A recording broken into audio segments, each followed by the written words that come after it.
campus stops, and the amount of Google alerts I'm getting right now, like there's 3 different sets of Antifa protesters that are coming. Totally insane. All right, ready? Oh, I thought we were going. So, Okay. Question: does anything good come out of Hollywood anymore?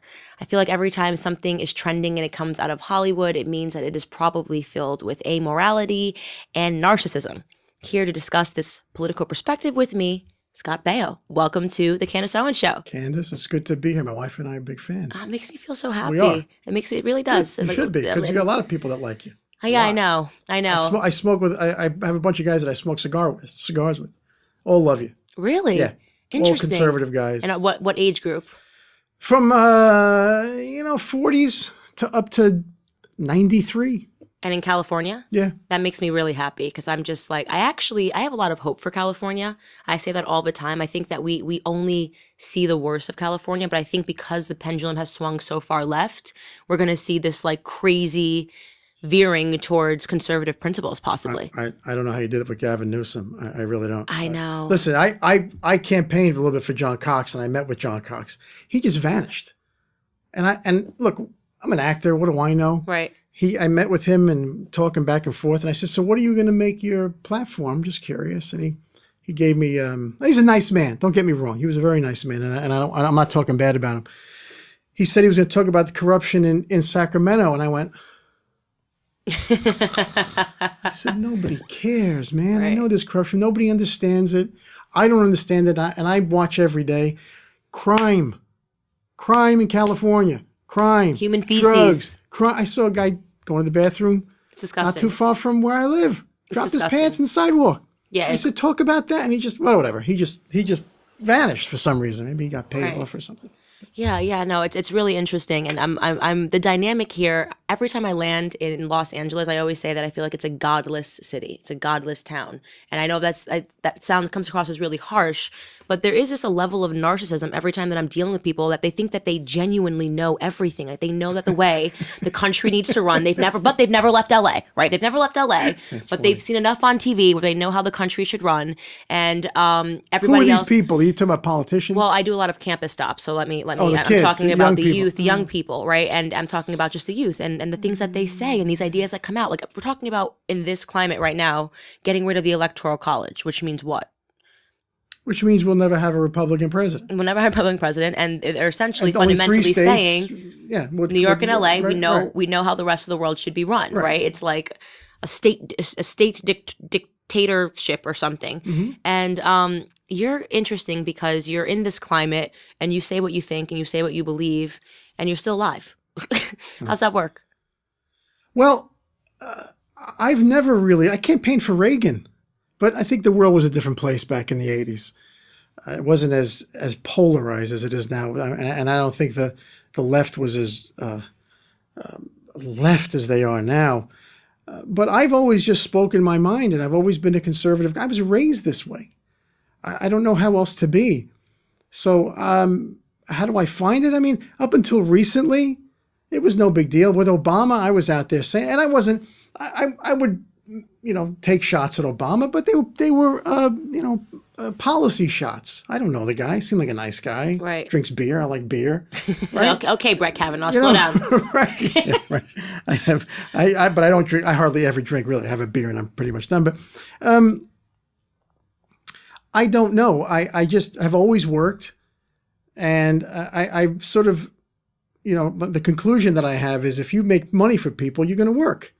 And the shows that I've been on have been successful, so people have made money. It's the only thing I can attribute it to, but it's gotten very, very, very weird right now. And I watch you and I see the things that you go through when you walk around. You have a camera following you. It's amazing to me. Right. It's amazing that I can't think the way I want to think. I'm not. They call me they call us fascists.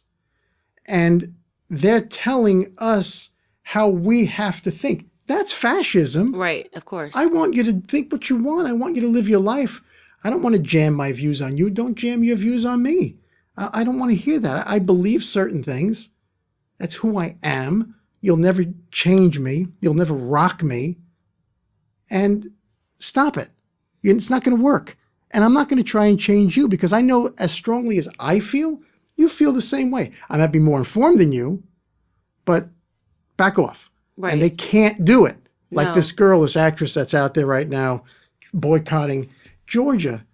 You can't, the people in that state can't think for themselves. No, they can't think for How themselves. dare you do that? But that's the How dare you? narcissism that I'm talking about, right? The narcissism is like, I am an actress, and therefore I know how everyone must think. And if they don't think like me, I'm going to use my position and my publicity to just shut down everything and their views and their perspective, and to boycott and to inspire riots against people. They're okay with I know. violence. Exactly They're right. okay with intolerance. Exactly They're right. okay with that. Yep. As long as those people are advocating for what they believe. Right. You don't know me. You don't know more about me than me. Right. So stop trying to tell me that I have to do a certain thing. I'm not interested. Right. Right. So, and you want to boycott something? Why? Candace, it defies common sense, rational thinking. And I think that the president, Trump, has got them just bonkers because they've thrown everything at this guy and he's still standing there. Teflon. He's not, see, okay, I don't think he's Teflon. I think he's tough. And I think he knows, listen, is he perfect? No. People say he should stop tweeting. I'm like, no. No, that's why he's here. Thank you. That's why he's my here. argument. Yes. That's how he won. That's how he won. He is tough as nails. He knows what he knows, and he's not going to let anybody shake him. And everything that he says has come to be. That's correct. And now this whole Mueller report is bogus. And We knew it was bogus from day one. but That thing is just weird. It's like watching people that are allowing the media to give them a mental disorder. I mean, that's literally how I view it. It's like you're so brainwashed that you can't logically see that there's nothing here. There was nothing here. There wasn't one concrete. There was fathom it. nothing. Can't fathom I would say give me one, because I go on college campuses, we'd ask students, just give us one concrete piece of proof that you have that you're condemning this man. Well, and he you did believe, it. Well, He he did did it. it. He Well, concluded I it. watched the He news. did. What do you mean? I know. And they believe that they're informed. And that to me, it's scary. It's scary to think that the media can cause a mass brainwashing in that regard, at least for half of the people. And that's what creates that polarizing climate that you're talking about, because they refuse to accept that he won because he presented something that people wanted. You know, he had better ideas. He connected with the American people better because people were feeling down and out. And all that space between New York and LA, there is America, right? And people are living in a different way, in a different environment, and they felt like they were losing. And I didn't vote for him. I didn't vote for him. I didn't vote at all. You didn't vote for Trump. I didn't vote for Trump. Which is so crazy that they try to paint me as this like Trump sycophant. I didn't vote for him. He's getting my vote in 2020. But I was more liberal. I was more moderate. And what happened to you? Exactly. What happened to me was the media woke just out of nowhere. So you got woke the other way. Yeah, they awakened me. And that's the thing, is I think they're awakening more people than they mean to, because they were calling this man a racist, a sexist, a rapist, a misogynist, incestuous. Remember at one point they said that thing about his Ivanka, daughter, right? Yeah. And they said none of this his whole entire career. They loved him before he ran for president. So it was just, to me, it was like, this is common sense, right? Yeah.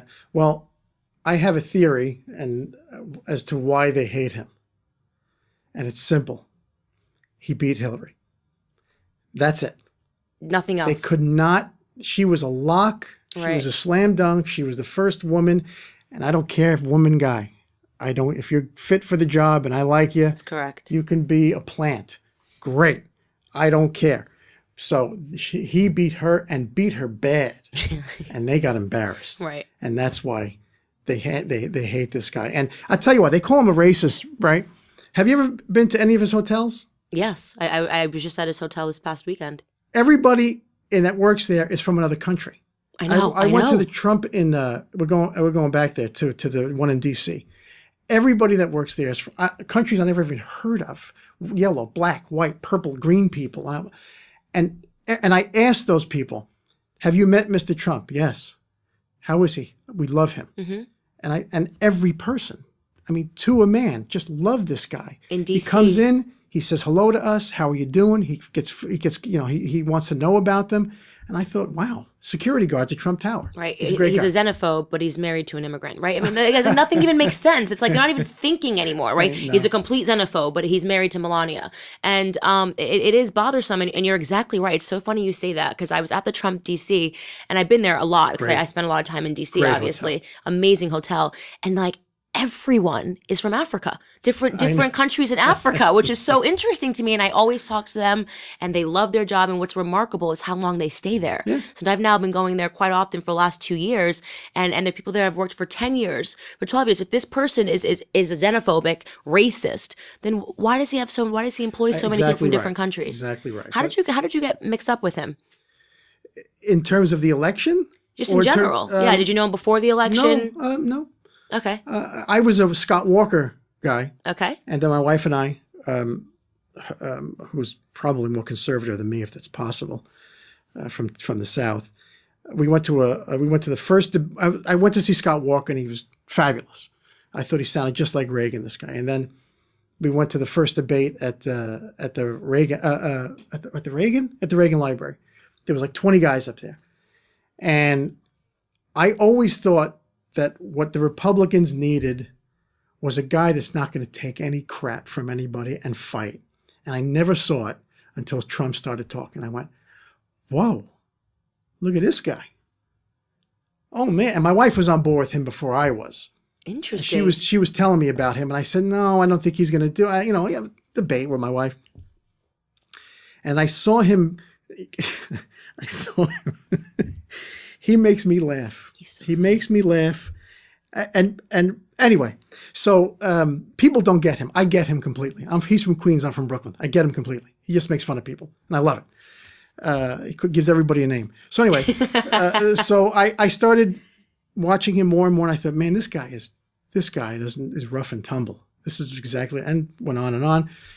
So I was in New York doing some interviews for Fox, and I was doing Judge Jeanine, and we did a remote from Trump Tower. And as we're standing there, Corey Lewandowski came in, who was working on the campaign at the time, and he called Jeanine over, and he said, Mr. Trump is coming in. Do you want to meet him? I'm like, yeah, right? Because he knew that I had been talking about him a lot. So they take us in the private bar there, and it's me, my wife, our daughter, and Judge Jeanine, and maybe one other guy. And standing there waiting, in a side door walks Donald Trump. And he's a big dude. He is. And I went, oh man, this guy's a linebacker. And he walked in the room, and all the oxygen left the room. Mm-hmm. And I went, this guy's a president. And he walked over, he hugged Judge Jeanine, he came over to me, he says, hey Scott, thank you for what you're doing for me, and I won't forget it. I said, oh, Mr. Trump, I'm just doing it because I want you to win. He says, I understand, but I won't forget it. Talk. My wife went to school with his son, went to the same school, I think. Honey, don't get mad at me. I don't remember the exact story.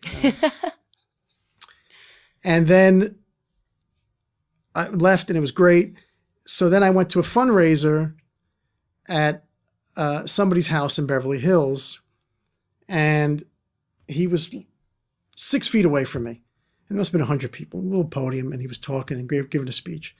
And as he's walking off, I walked towards him, and I went, Mr. Trump. He goes, hey, Scott, how you doing? He says, did you want to speak?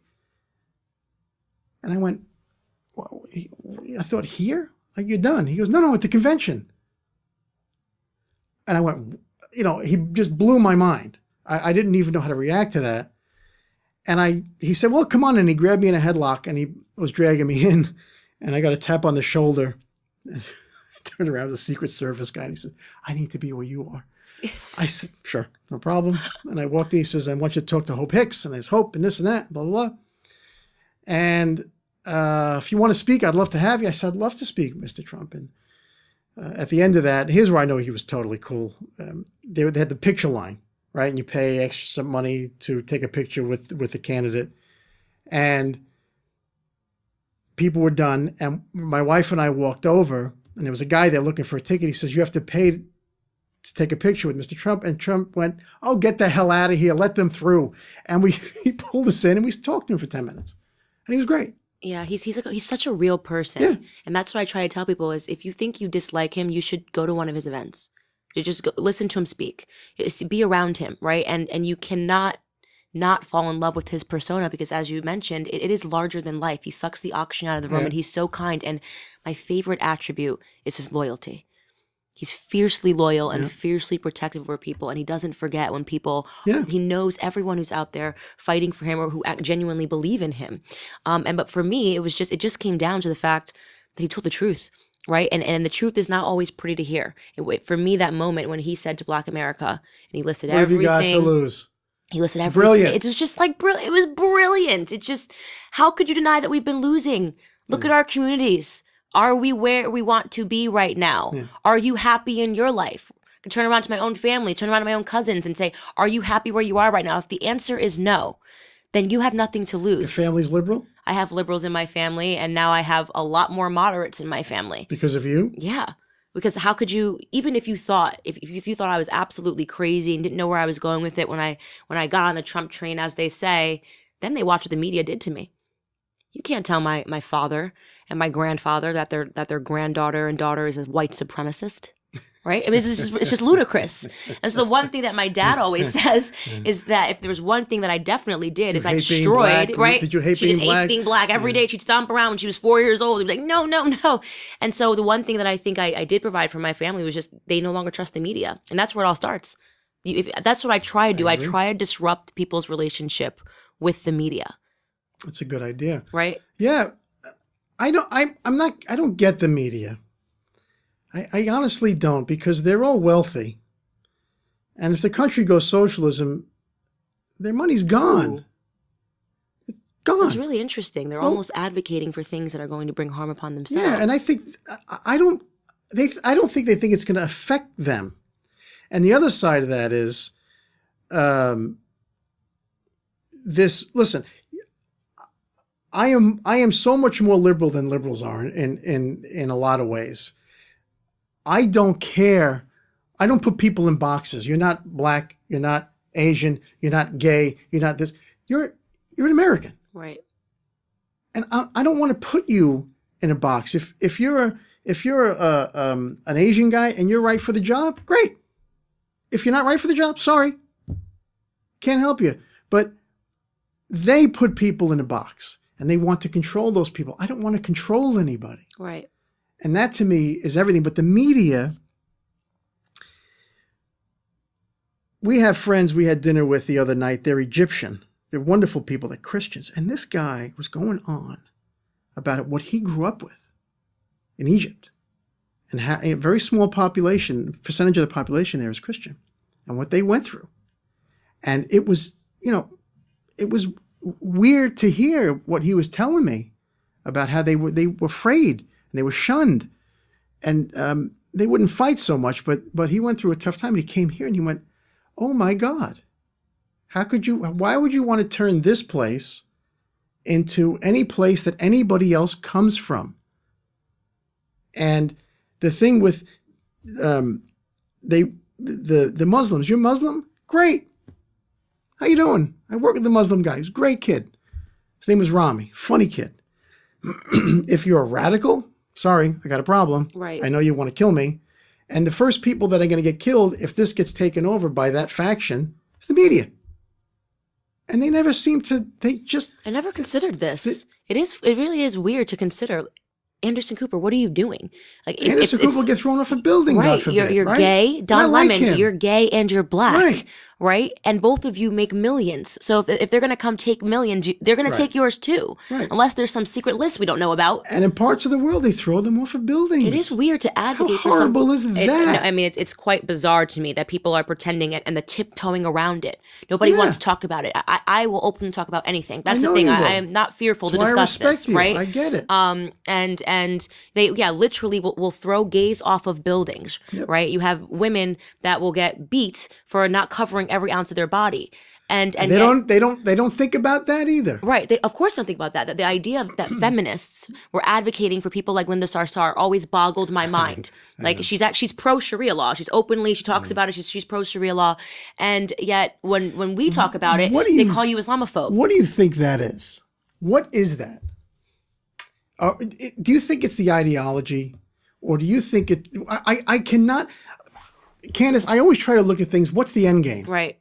What's the end game for that? What's the end game for liberals? I honestly think Total control? no. I actually genuinely, and this is probably going to get me into some trouble. Yes. I think it's an IQ thing. I think that Really? we are the most. Yeah. I think that so here's the game I think they play for people. There's two types of liberals in my opinion. Tremendously ignorant ones, right? I don't think Alexandria Ocasio-Cortez is evil. I do think she's really stupid. I genuinely believe that if we sat down and we took a basic, forget an IQ test, geography test, 50 states, put them all in the box, right? Right? Like literally basic American history. Right. She would have no idea. And I will bet you anything she's not well traveled. Americans, we enjoy a certain type of privilege that the people don't enjoy the world over, where you can fly for 6 hours and still be in America, right? Most Americans don't leave America, which creates this bubble where you can't have that same privilege in Europe. You fly for 2 hours, different set of rules, different history, different vibe, right? These countries are so much smaller. We're 330 million people here. For most Americans, traveling is like, oh, I went to Cancun. Right. So they don't know what socialism is. And when I think about my childhood and what I learned in school, you're learning emotion. You're not learning facts. You're not learning history. That's what the liberal philosophy tool is. It's emotion. It is. It's emotion. So they don't know anything. There are no facts, right? So what they will say is, if you don't do this, like this is how I learned about my history as a Black American. If you don't vote Democrat, you'll be back on slave ships. That was my takeaway. It was laughable, but that was my takeaway after high school. It was, I don't know much because they don't want to get into the weeds. They want to tell you that the Democrats are the party of the KKK. They don't tell you the Democrats started Jim Crow. They don't tell you that the Democrats advocated for slavery. They don't talk to you about the progressive era and explain that eugenicists and Margaret Sanger and Planned. They don't learn about any of that. Yeah. They teach you that white men are evil, Republicans are racist, and you're welcome. We are the ones fighting for freedom. That's being taught in our education system. I know it is. I know. I'm well aware of it. But I just find it all so bizarre. I took me a while to figure out why Hollywood is such a liberal place. You mentioned actresses or something when you were just talking, but you mentioned emotion, and that to me is the genesis of why Hollywood is liberal. Because if you think what Hollywood is a creative place, right? Movies and music and television and whatever. And within that is characters that are written about. You have to each character has emotion. You have to emote. You have to perform. You basically lie for a living. So it's already dealing with emotion. Right. Liberals deal in emotion. So it's so great to say, oh, look at this poor homeless guy. Oh, he really needs help. And they feel good about that. Whereas me, if I want to help a guy, I'm not going to feel bad and go help him. Right. But I'm racist for doing it, or I'm mean for trying to help the guy. But I genuinely want to help somebody. They don't. They want to talk about it. And that's where the emotion comes in. So the acting career and life of an actor is based in emotion. Liberalism is based in emotion. It is. And that's how they join together. So you can talk emotion all day long and say how bad you feel and how for the downtrodden and this and blah, blah, blah, but you don't do anything. Right. Right, because and at its core too is like there's a level of narcissism because they're pretending to be altruistic. Mm-hmm. They're not altruistic. It's all about them. You just said that. Right. You do that because it makes you feel good, right. And then you go to Twitter and you talk about what you just did and how you're doing it. You go to Twitter and you say, "Oh, this is what I just did. I'm fighting." I can't not think of Alyssa Milano sitting behind Brett Kavanaugh, right? Like her arms are crossed. She's sitting behind Brett Kavanaugh. Why is she doing that? Why is she sitting there? Because at her core, she's a narcissist, right? And then she wants to go. I remember when Emma, I can't even say her last name. She's the one that is her feminism. I'm always naked. You have to see my boobs. Emma Racha. Very long last name. Ratajkowski. Right, something. Right. So she goes and her and Amy Schumer ask to get arrested at the Brett Kavanaugh hearings, and they get arrested. And then they went to Twitter and they tweeted, I just got arrested at the Brett Kavanaugh. I just said to myself, you are just, first off, how privileged are you that you can just afford to get arrested and doesn't mean anything in your life, right? So you're unbelievably privileged. And on top of that, you are the greatest narcissist that I've ever seen. You asked to get arrested. That's crazy. So you could tweet about it I agree. and Instagram about it. Are you a human being? But in doing that, they feel like they're doing something. It's hashtag bring our girls home. Remember that with Mrs. Obama? Remember the girls that with the Boko Haram? I always think of Boko Haram, Right. The band. Boko Haram. They kidnapped a bunch of those girls. Yes. Bring our girls home. Hashtag bring our girls home. Great. What does that mean? Go send somebody if you really believe it. Go take these guys out and bring them home. Right. But hashtag bring our girls home. Right. It's just to be seen and to be heard. Yeah. And they're constantly looking And for attention. Republicans, damn it, I just wish they had, if they could just follow Trump and what he does and he fights back. I just wish they had, it would be a whole different ballgame here, Candace. I really, really do. And there are people that have pissed me off, like Paul Ryan, who was a Swamp creature. punk who hamstringed Trump. I just went off track here.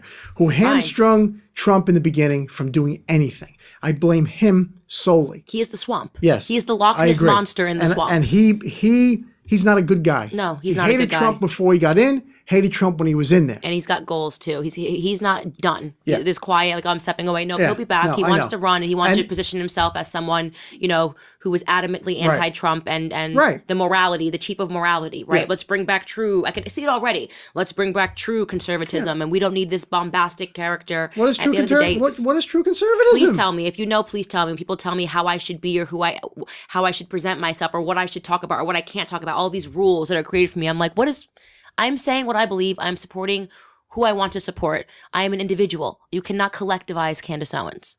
Yes, I agree with that. People ask me why I'm a conservative. Almost as if I have something wrong with me. Right? So, and this is, listen, the only person I agree with all the time is me. Right. Right? And probably you. Yeah. So, and my wife. But why am I a conservative? I believe in God. I believe in my country. I believe in the military. I believe in killing bad guys. I believe in borders, the Constitution. I believe in the rule of law and enforcing it. I believe in judging people by the content of their character, not the color of their skin. I believe in individualism, rugged individualism. I believe in giving people a hand up, Not a hand. not a hand out. I have no problem with that. I believe in admiring successful people, not vilifying them. Right. Right. I believe in America. I believe in freedom. I believe in all those things that we were founded on. I believe that I should never be forced to buy anything. If I don't want something, I don't have to have it. Obamacare, Correct. which Trump knocked out, the individual mandate. So somebody asked me, why do you want to, a couple of years ago, you're a conservative guy in Hollywood, why do you want to go against the grain? And I said, man, I thought I was the grain. I think it used to be. Yeah, I'm for the things that were part of this culture for centuries. And because liberals they want to tear it all down, and it bothers me a lot. You know, when William Bradford was here 200 200, I don't know how many years ago he was here, came over on the Mayflower. No, more than that. What the hell? My history just went out of my mind. Anyway, William Bradford. They came here and they set it up as a commonwealth. Now, honest to God, I never really knew what the word commonwealth was. I just thought it was an area. The Commonwealth, Virginia. Yeah, but a commonwealth is socialism. People in the very beginning of this, the very founding of this country, they set up a commonwealth where everybody would grow crops, throw them in the middle, and then they would separate them.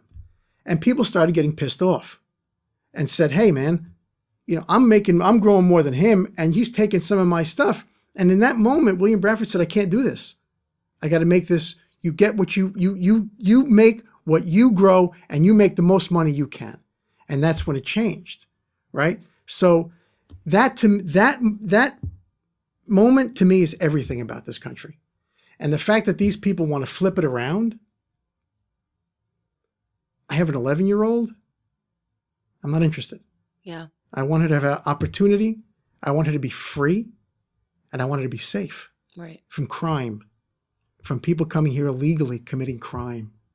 That's my biggest fear. Right. And drugs. That is everything for me. So that's my answer when people ask me why I think the way I think. And I grew up in it. Right. That's all I saw. And that's what I say. As I look to what's happening. You're advocating for socialism and socialist policies. You've already tried that in my community, the Black community, right? Introducing welfare was the death of our community. And we're trying to cure that now, to go the other way, to get people not dependent on the government. And you're going to offer more government dependency. Here's more government dependency. We'll just take care of everything in your life. Why have a mom and dad? You have a government. I feel like that's really what the left is about right now. They don't want to hear you talking about your daughter. They'll take care of that. Right? They'll take care of that. They've got a solution for everything. A government employee. Business. It's not their business. It's not their business, but they try to make it their business with these radicalized groups. Feminists, which I am so passionately not a feminist. It just makes me so happy if I could just drop one tidbit. If I could wear I'm not a feminist shirt every day, I might do it. Because people need to realize that is unbelievably radicalized right now. It is bringing poison into the community. It's not about uplifting women. If it was about uplifting women and teaching women to go after what they want, I should be on the face of time. Yeah, right, exactly right. Yeah. No. It's about destroying men. It's about hating men and in the same on a wild pursuit for power for nobody but yourselves, right? Mm-hmm. When have you heard them talk about positive things or want to hear different perspectives from different women? No, you're in lockstep with us or we will demonize you. Right. We will try to actively seek to destroy you. But that's a Saul Alinsky tactic. It is. You're right. And it works. It does work. It absolutely does work. And I spoke out and you were hit by this and we were talking a little bit about this. I was the first person, I like to say, you could fact check me, but I'm pretty sure I was the first person that spoke out against the Me Too movement. And I got slammed by both sides. At that moment, it was too raw. It was too new. Hollywood was wearing their black Times Up and, it was trendy and I knew instantly the only reason why we're taking this out of sexual assault is because you want people to be too uncomfortable to talk about it. You're trying to create something that you think is above an ideological debate. Well, what better thing to talk about that's going to make people uncomfortable than to radicalize sexual assault and rape claims? Right. That I knew the writing was on the wall with that one. And you just had, you got hit with that. You hit with the Me Too thing. And I can only imagine what your family went through with not a shred of evidence, refused to take a polygraph, but hey, let's just throw you in it for fun. Yeah, it's rough because the presumption of innocence is gone. Right. You are immediately guilty, especially on social media, and you can there's no defending. So all you do is defend, and when you're defending, you're guilty, right? If you appear guilty, but you can. The accuser is all sympathetic, and the accused is the devil. Right. And that's how it works. And that's what this person did to me. And I don't know if this person was looking for a payout, a payoff, some notoriety. I have no idea. But it's a painful thing because you can say whatever you want. I can say whatever I want about you, Candace. Go defend it. Go prove it. So scary. Go prove it. I don't have to prove anything. But I'm accusing you, and I don't have to prove anything. Mm-hmm. So this person accuses me, and I have to prove my innocence. That's how other countries work, not this country. So I lived through it. Very tough. Cost me a lot of money. My wife, who was amazing, and by the way, it's still going on. This person has a fixation or an obsession or I don't know what, not only with me, but with my wife. And now now it's getting to our child, right? It's simmered down, it's calmed down a bit, but that's the direction it's going in because I fought it and I proved it to be false 9 ways to Sunday. Right. With all kinds of evidence and witnesses and documentation and this person's own words Right. multiple times, contradicting it. But my wife, and my dear friend Brian Glicklick, gathered up all this information and said, "Here you go. It's a lie." But you live through it, and it's not fun. It's not. I couldn't go out of my house, stuff like that. So, well, here's what I'm not comfortable with, and with a lot of these people, like for example, Brett Kavanaugh. What's happening to you is that there's not a shred of evidence, right? Right. There's no proof. You say something, and then you get to just you disappear. walk away. Right. It's like doing a drive-by. Yeah, it is a drive-by. It's a drive-by, right? Christine Blasey Ford. Oh, yeah, I remember this. Gets $1 million and disappears. Doesn't even file a police report. Doesn't even, like, if this was so true and completely destroyed your life, you should now be required to go file a police report and to take the necessary steps to prove that this actually happened to you. But they don't do that, right? They don't do that at all. They back away. Your accuser refused to take a polygraph. Right. You took multiple polygraphs. Is that correct? 5. You took 5 from 2 different polygraph exams from 2 different people. So this person told me to take a polygraph. Right. I took a polygraph, passed them all. Well, they don't count. They don't count. Right. So you can't. The liberal argument is to say what I'm doing is to say you're doing it. Right. And then people believe it. So I'm being trolled by this person, but this person's saying that I'm trolling her. And I'm like, you gotta be kidding me. It's to say, here's what I think. If I had a magic wand and I could fix that, Candace, what I would do is I would say, okay, in terms of this Me Too thingy. And by the way, I don't want to take anything away from real victims. I don't. This movement takes away from real victims, in my opinion. And I know That's there are why real I speak victims out out against there. it. Yep, and you're right. And I don't want to take away from those people. I think what should happen is if you have a claim against somebody and your first move is to go to any media, it's kicked out. It's debunked. It's done. If your first move is to go the right way and go to the police and it leaks out, and you talk about it, it's thrown out. It's debunked. Don't ruin people's lives. If it's true, it's true. Right. And it'll be dealt with later. Right. If it's not true, it's not true, and you don't have to ruin somebody's life. It hurt me. Right. It hurt me monetarily. Yes. Right? So I just hate that there's no solution. I hate that Christine Blasey Ford gets to just go be a millionaire now, right? That bothers me so much. And especially it bothered me that she gave an award at some awards show. It's just like, it's unbelievable to me. And what I say to liberal women, because I'm not liberal, I'm conservative, but at the end of the day, we are all going to procreate, right? We don't get to pick whether we're going to have a little boy or a little girl. Is this the world that you want your son, your potential son, to have to live in? Where he is just guilty. He's guilty until proven innocent. Is this the world that we want to create for our boys? These are our fathers. I say this all the time. Our fathers, our fiancés, our husbands, our sons, our brothers.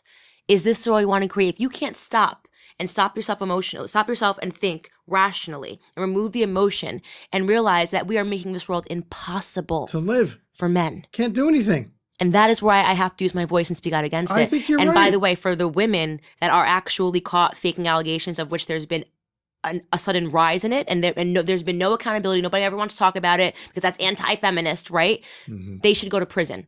I believe that if you make a fake, and it's proven that you have made a fake rape allegation, a fake sexual assault allegation, you should spend the time, if the man had actually done it. However much time he would have gotten for actually doing it, you should have to pay the exact same time, the exact same crime, the exact same fine. You should have to register yourself.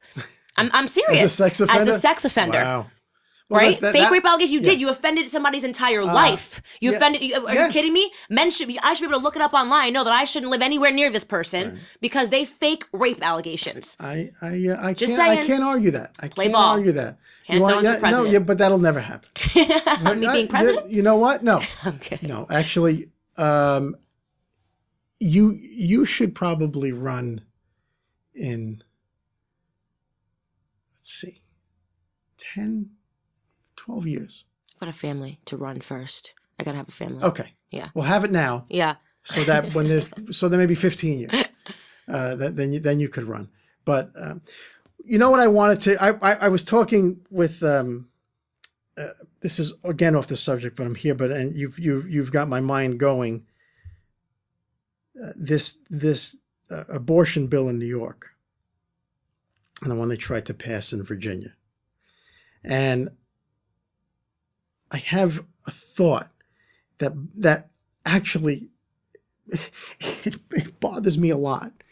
And if any one of these politicians that voted for this bill, where after the child is born, you could make it comfortable and then kill it, right? If any one of those politicians found a box of puppies, what would they do? What would they do with the puppies? They'd find somebody. Oh, I have a beautiful little, look, it looks like a Cocker Spaniel. Take the puppy. No, don't send it to a kill shelter. No, take a puppy, take a puppy. But they'll kill a kid. Mm-hmm. I don't have a word for it. I don't have a word for it. Satanic. I think it's satanic. And I'm getting emotional here because unless to see that baby and to just go, well, I don't want it. It's almost like, and I'm making a joke out of it in The Dictator. The Dictator with Sacha Baron. Oh my gosh. Oh, congratulations. My fiancé just made me watch that. Congratulations. It's a girl. Yeah, that's Where's funny. the garbage? Where's the garbage? Yeah. That's so Right? funny. That's so funny. Anyway, so good. I'm glad I lightened it up a little bit. But that to me is just I think it's satanic. crazy. I've said that there's the only, I couldn't even draft, like I was sitting there going, I don't even know what to call this anymore because we've just reached satanic, level satanic in terms of what we're even debating. We should not be having this debate and we should not be going, oh my gosh, cheers, we're so happy that this state has refused to do that. It's like the fact that they even had to issue. I know. And that this had to be a debate is scary to me. That genuinely, like we're getting into a place that it's okay. Now this country needs God. If you, the only thing that can conquer Satan is God, right? But that's it. So you take God out of school, you take God out of everything, remove all the statutes, 10 Commandments. Who becomes God? Government, right? Of course, that's and the plan. That's the plan. That's the plan. So hopefully there's enough people that weren't in New York. I'm there, and they're applauding this. They're lighting up buildings in New York. I don't know. Lighting up That's buildings. Frightening. We did it. It's frightening. It really is frightening. And again, at the core of that, radicalized feminists, right? Watching them fight for that, saying it's a woman's choice. Like I think that it has become cancerous, and we need to stop calling it feminism because it's not feminism. Like just like many people say that we shouldn't be calling it liberalism. This is the left. This is the hard left. This is leftism, right? Liberalism was what you said. You said you were a liberal. You are a liberal. We're a liberal. Me? You consider yourself to be liberal. Oh, I'm more liberal. You're more liberal than them, in right? Certain areas, yes. So we're getting into a territory where we need to redefine the terms. Stop calling it feminism. Stop calling it liberalism because this is something else that we're dealing with entirely, and it's evil. Well, you know what? I think you should come up with a word. I know. I really do. Yeah. Because you got to label it. Right. It's not Marxism. It's not communism. It's not. It's Alinsky.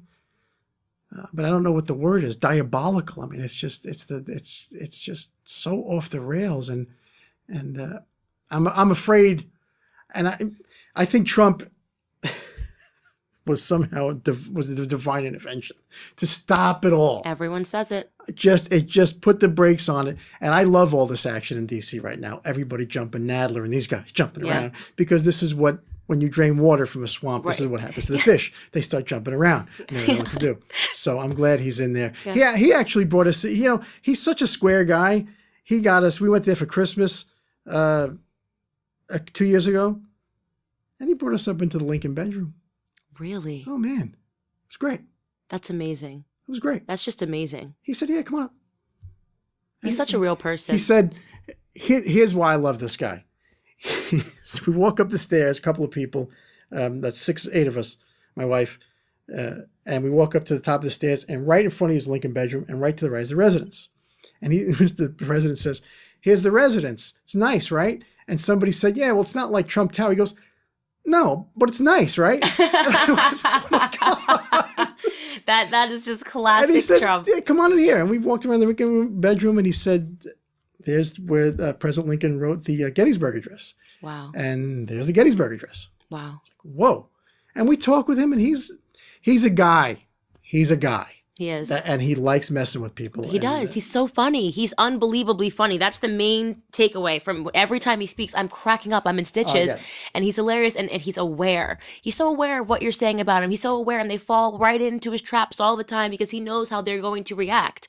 And what I love that he brought forth brought forth the most is he's actually just exposing the left what they already were. Yeah. Right? I agree. Didn't realize it. Man, you're smarter than I thought. Thank you. You think just like me. I'm just like, wow, this probably was already here. You're as smart as me. You're as smart as me. Yeah. Yeah, it was already here and we just had no idea. We just had the wool blow over our eyes, but because they were frantic that he beat Hillary, right? Then they just started exposing and now we're seeing, oh my goodness. Yeah, what is this? Were you always this crazy? Were you always this evil? Were you always this radical? I hope so, Candace. I hope so. I hope people, fair-minded people, see, I know there's people that believe on both sides. I get it. But I hope fair-minded people will see and go, wait, what? What are we doing? And just say, okay, I think I'm done, because I just want to get back to what we are, and I don't want to. And when I say that, people say, "Oh, you're a racist." I say it's got nothing to do with it. I don't want to go back to the 30s or slavery. I'm not interested in that. Why do you always? Is that your default? Yeah, racism is the default. Slavery. Right.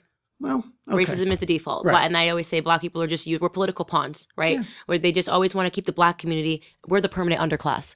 We're the permanent underclass. They want to make sure we're always afraid, we're always scared, and we're always emotional, and we're not rational. We don't know our own history because then when they need to gain power, where do they go? They go to the black community and they say, this guy's doing something really racist. He's going to take away this. He's going to take away that. And they've been using and abusing us for 6 decades. I agree. And enough is enough. I agree. You don't need to tell me when something's racist, CNN. I'm black. I'll be the first to know. Okay? Are you all black? Yeah, I'm black. No white family? No. None, No, I really? have, where's your family from? So my grandmother is from St. Thomas. My Oh, grandfather. so that's the Caribbean. Yeah, and then my grandfather is from the South. He's from Fayetteville, North Now, Carolina. would you be considered black? Do they consider you black because I don't you're know. not Don't from give them Africa? any ideas. They don't consider me black because I'm conservative. Oh, yeah, that's true. I already got my black card taken away, because I'm know, conservative, because I speak proper English, right? Like, I mean, there are many reasons. Man, you just throw bombs. Good for you, yeah, girl. I mean, that's really the truth. Forget they don't even need to do the genealogy. Dang it. Are you conservative? You're not black. Wow. That's where we're at in society right now. But we're changing that. That is fantastic. Yeah, I hope so. Yeah, we're changing that. I hope so. But it's going to take a little bit of time. So we do this thing at the end of every podcast episode. We're done? Yes, but this is you now. Have to look at that camera. And Watch Candace Cameron. No. Candace Owens. You should say that anyway, just in general, like in life. But if you could launch a vibration and every single person in the world had to hear what you were about to say and had to make it their life, like and to just take it in and try to make it a virtue, what would you say to the world? What would be your vibration that you would launch? What? You're going to look at that camera for And 2 say minutes. what? You're going to say This is whatever so you deep. want. This is so deep. Yes. I don't even get it. Yes. I'm smart, but I'm not that deep. Yes, you're going to look at this camera and you're just going to say, like, my name is Scott Baio. Yeah. And if everybody could listen to me and do what I say, this is what it would be. Oh. If you could launch a vibration and it became a law, a morality clause, you don't get time to think about it. You get 2 minutes. I've got 2 minutes to think about ready? it? Get 2 minutes on the clock. Ready? 3, Okay. 2, 1.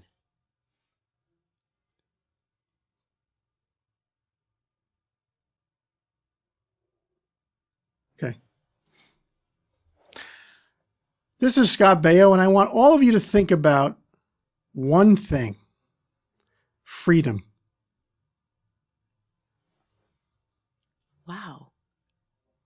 Wow. That was so deep. Was it? That was amazing. Was Yeah. acting. That was Faking it. that was amazing. Oh. That's so true. That's it. It's that simple. You don't even need 2 minutes. Just think about it. Thank you. Oh, you gave me 2 minutes. Yes. I thought I had 2 minutes to think about it. No. Oh. He's timing me. Okay. Cool. That's amazing. Do you want to say more? No. That was amazing. I really don't. I love that. Well, that's it. Thank you guys for watching the latest episode of the Candace Owens Show. I hope you guys enjoyed the conversation as much as I did. As many of you guys already know, PragerU is a 501c3 nonprofit organization, which means we need your help to keep all of our content free to the public. Please consider making a tax-deductible donation today. I would really appreciate your support.